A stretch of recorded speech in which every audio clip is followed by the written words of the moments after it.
Taking care of the mind, body, and soul can revitalize ourselves and the community around us. The Black Male Yoga Initiative is tackling this issue head-on by helping men and boys of color live healthier lives through yoga and mindfulness. It's an idea that's spreading nationwide, but started right here in Baltimore with founder Changa Bell. We have his story. Slowly inhale up and out.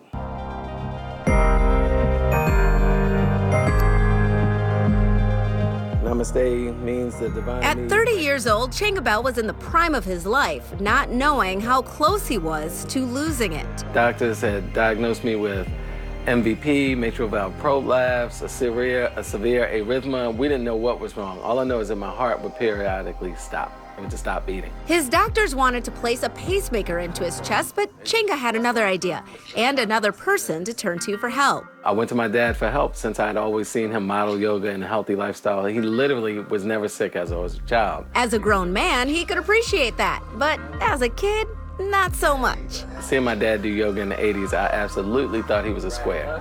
I wanted to be like hip hop, yo boy, b-boy is how it was here in Baltimore. And, so I naturally rebelled against everything he sort of represented. But haha, the joke was on me. Obviously, not only is it extremely fashionable now, but once I encountered this health issue, I went to him, weary-eyed and crying and asked for his support. And being the loving dad that he is, he gave me some support. He started doing yoga with his father and loved it. But when he would go to yoga studios, microaggressions and assumptions made about him by other yogis often interfered with his practice and overall experience. It was sort of like a surprise that I could do yoga because I'm pretty big now, but I was a bigger guy. I was tight and athletic. And when I could do it well, it was almost like sort of a condescending attitude. I didn't necessarily feel safe. I feel like as a black man, we're hypersexualized, we're hyper-masculine, even if that isn't who we are, sort of we're perceived that way. So I just didn't necessarily feel safe in every environment, and I wanted to feel vulnerable because I was literally fighting for my life.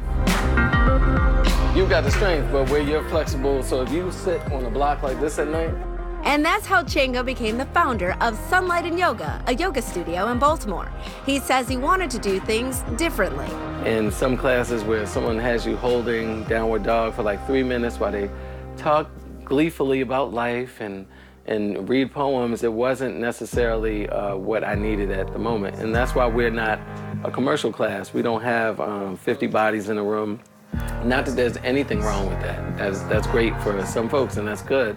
But for me, I wanted to not necessarily be a hospital, but I wanted to be a place where black men could come in and be open without being judged, and they had an empathic environment to be in. That mission has now turned into a movement, the Black Male Yoga Initiative, which promotes holistic education and supports and engages men and boys of color to live healthy lives of peace and calm using yoga and mindfulness. Even if you're elite, you are still struggling with health, usually if you're in your 40s, because of living this sort of American lifestyle that we say is normal and is very abnormal. And so it catches up to us eventually. And I don't shake my finger and say people should do it.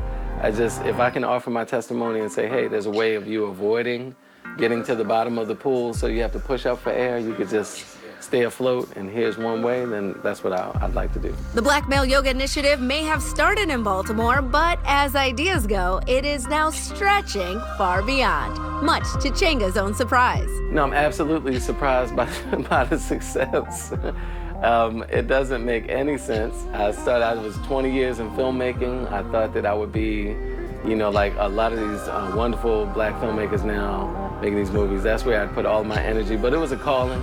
It was something I was ignoring that I feel like spiritually was put on my heart, and I finally answered, and that's that's what the success is about. I answered the calling, and so again, it's not about me, it's about this movement that we'll create, and the rest will be history. The Black Male Yoga Initiative has now been featured on Good Morning America, in Teen Vogue, and in People magazine, just to name a few. And tomorrow we bring you part 2 on this movement and how it's impacting our own community right here in Baltimore. Make sure you're tuning right back in. Headed to commercial now, but we'll see you right after the break. Stay tuned.